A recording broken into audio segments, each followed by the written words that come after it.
High, happy family, সবাইকে স্বাগত। আজকে আমি দই কাতলা করছি। অনেকদিন খাওয়া হয় না।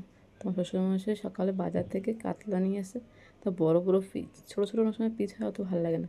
বড় বড় পিস ছিল, তাই দেখো আমি সকাল সকাল তৈরি করে ফেলছি। হ্যাঁ, তাই এরকম কী কী মশলা নিয়েছি।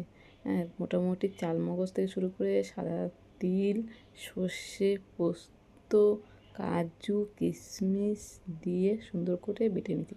চালমগজও আছে, তাই মশলাটাকে ভালো করে কষিয়ে নিয়েছি। আর দিয়েছি টক দই। তো মশলার তেলের মধ্যে তেল ছেড়ে দিয়েছে। এবার আমি কী করছি, টক দই দিচ্ছি।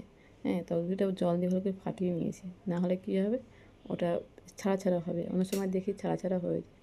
তো আমাদের বাড়িতে অনেক দিন আগে যে পিকনিক গেছিলাম, সেখানে একজন দই কাতলা খাওয়ার জন্য পাগল হয়ে গেছে। তো বানানো হয় না।